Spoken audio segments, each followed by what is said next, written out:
Discharge होने के बाद ये कहा है कि मैं बीजेपी से डरूंगा नहीं, आखिरी दम तक लड़ते रहूंगा। कैसे देखते हैं? असं आहे, अनिल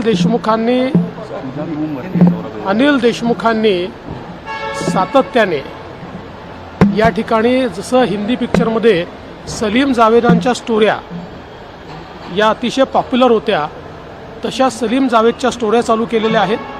पहिले तसंच पुस्तक काढलं, त्या पुस्तकाची पोल उघडली, आता असाच हमला हा ते दाखवत आहेत. मला असं वाटतं आज पोलीस आयुक्तांनी जी प्रेस कॉन्फरन्स घेतली आणि आयजींनी जी घेतली, मी ती प्रेस कॉन्फरन्स आत्ता बघितलेली आहे. त्या प्रेस कॉन्फरन्समध्ये अतिशय क्लिअर कट इथलं सगळं पिक्चर आलेलं आहे.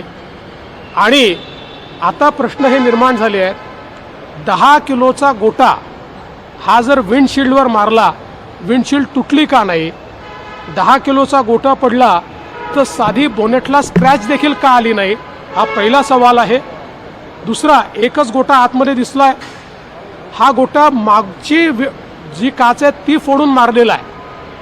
आता मागच्या काचेतून, म्हणजे मागचा जो व्यक्ती बसतो तिथल्या काचेतून जर दगड मारला तर तो मागे लागायला पाहिजे, तो समोर कसा लागला? अशा प्रकारचा दगड तर फक्त रजनीकांतच्या पिक्चरमध्ये फेकला जाऊ शकतो, की मागून फेकला, तो असा गोल घुमून समोर येऊन डोक्याला लागला. आणि मग एवढा 1 किलोचा दगड लागला तर नुसते ॲब्रेशन्स का आहेत? त्याच्यामध्ये कुठली जखम का दिसत नाही? त्यामुळे हे जे काही आता सगळं समोर आलेलं आहे आणि याचं जे बिग पिक्चर समोर आलं आहे, यातनं एकदम स्पष्ट हे होत आहे की हे सगळं हा सिनेमा तयार करण्यात आला.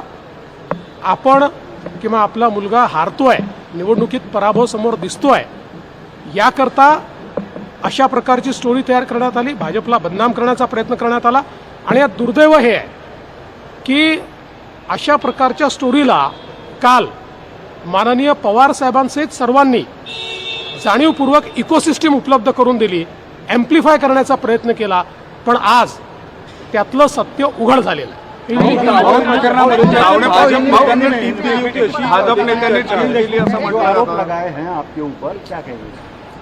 देखिए, अनिल देशमुख इनके मामले में आज जिस प्रकार से जो हमारे एसपी है और जो यहाँ के आईजी है, इनकी प्रेस कॉन्फ्रेंस हुई है और उसमें जो खुलासा हुआ है उससे ध्यान में आता है कि जिस प्रकार से सलीम जावेद की स्टोरीज़ ये पुराने सिनेमाओं में बहुत फेमस होती थी, उसी प्रकार से सलीम जावेद की स्टोरी तैयार हुई है.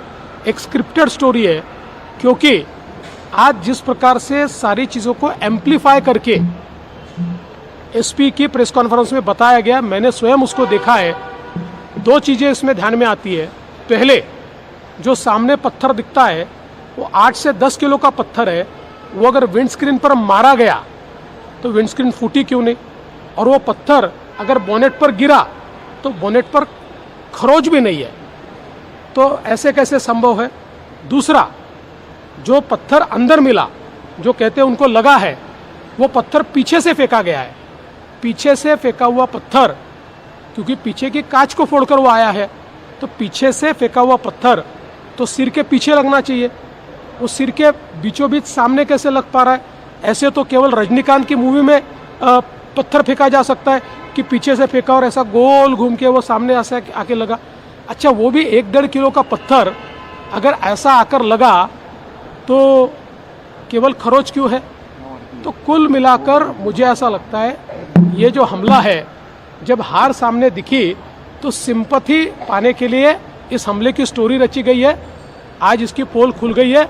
हम तो ये अपेक्षा करेंगे कि अब पुलिस पूरी तफ्तीश करे और किस प्रकार से ये स्टोरी रची गई इसकी सारी जानकारी सामने आए.